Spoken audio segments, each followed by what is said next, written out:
diskriminasi dalam pendidikan guru penggerak Bu. Saya modul 3 satu modul lagi Bu, saya minta doanya dari Bu.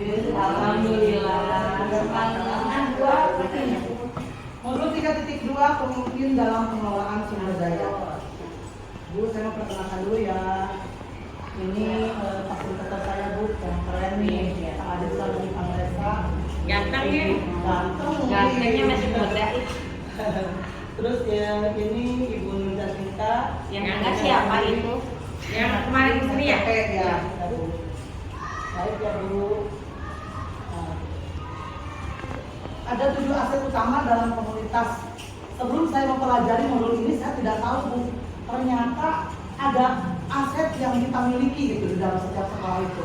Kadang kita tidak pernah memikirkan bahwa aset ini ternyata bisa digunakan dalam penyelesaian permasalahan kita dengan peserta didik.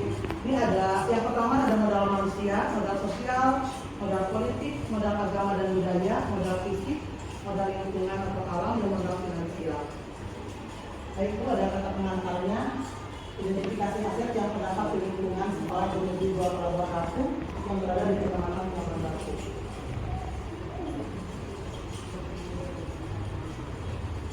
Modal manusia Bu, ada kepala sekolah tentunya ya, ada guru, sampai tenaga pendidik, pengawas sekolah, murid, orang tua murid, komite sekolah, masyarakat sekitar sekolah. Kepala sekolah tentunya yang sudah berkualifikasi S1. Guru-gurunya di sini juga alhamdulillah ada, bahkan ada yang sekarang menuju S1 juga.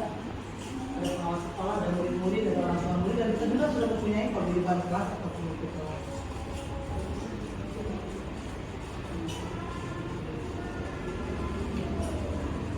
Modal sosial. Modal sosial ini ada partisipasi sekolah dalam peringatan Hari Nelayan. Terkadang kita mungkin tidak pernah gitu memperkenalkan sosiokultural kita itu pada anak-anak gitu. Kita punya hari yang ikon bersejarah untuk sebagian besar orang tua murid yang penghasilannya atau ekonominya di nelayan gitu. Kita harus memperkenalkan Pak Bu. Misalnya hari nelayan itu apa saja sih yang ditampilkan di hari nelayan? Kan di situ ada pemilihan putri nelayan gitu kan. Itu sebagai aset juga. Terus anak-anak diperkenalkan juga apa yang namanya lagu saji, apa yang namanya rentetan dari kegiatan tersebut. Itu sesuai dengan profil pelajar Pancasila Bu. Ternyata bentuknya apa? Kita bersyukur kepada Allah Subhanahu Wa Taala. Allah yang sudah memberikan begitu nikmat yang banyak itu, dengan banyaknya ikan dan sebagainya. Terkadang ada beberapa pemikiran yang berbeda ya Bu ya. Mitos, asumsi orang berbeda ya Bu ya. Mitos orang gini tuan, misalnya diceun eta di tengah lautan, kepala telur dan sebagainya ya. Kembali lagi Bu ya, karena setiap tempat tuh mempunyai tradisi masing-masing. Contohnya saya sendiri pun, suami saya dari Banten mempunyai tradisi. Jadi ketika ada panen raya padi, tidak bisa dimakan dulu si padinya. Benten sedang kurang di dia ya Bu ya, bisa langsung ke panggilangankeun. Kalau gimana tuh biasa, sedang dilebetin ya karena leuyit gitu kan. Mungkin pas dikenal itu teh kedasa atau selain tahun, namanya biasa digiling gitu kan. Berarti itu kan sebuah tradisi yang tidak bisa diinikan ya Bu. Bisa juga menghargai tradisi tersebut. Nah, seperti halnya kita yang nelayan ini kita perkenalkan kepada anak-anak. Misalnya di pembelajaran seni budaya dan prakarya, anak-anak hari ini ada kegiatan hari nelayan. Coba kita menggambar kegiatan pesta nelayan atau putri nelayan gitu kan. Siapa yang kemarin melihat putri nelayan dan kegiatan apa saja, kita perkenalkan Bu.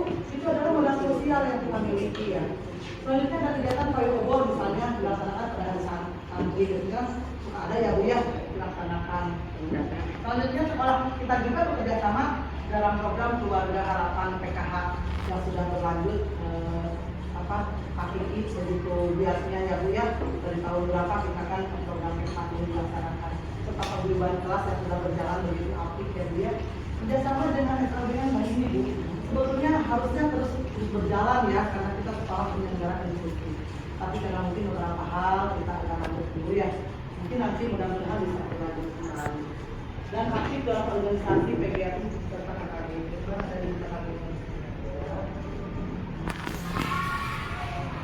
Ada modal politik politik Bu. Modal politik itu adalah kolaborasi warga sekolah, pemerintah dan masyarakat.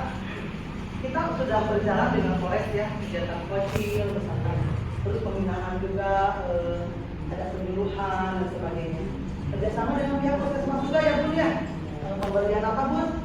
Komunikasi yang dilaksanakan pemeriksaan. Sekolahnya yang mempunyai muridnya non muslim, cuma di SD Negeri 2 Kelapan Ratu aja Bu. Kok bisa ya murid seperti itu Bu? Dan kan aneh gitu ya. Kok bisa ya?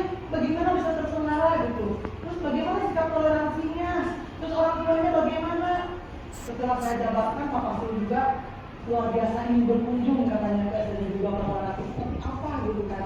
Ada interaksi gitu yang beda agama. Terus kan setelah saya ceritakan ada guru agama khusus juga yang disediakan.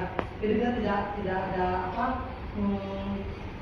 tidak ada pembatasan gitu kan. Bahkan ketika ulangan pun ulangannya diberikan oleh guru agamanya sendiri gitu kan. Tidak menunggu ataupun misalkan anak tersebut di luar dan sebagainya.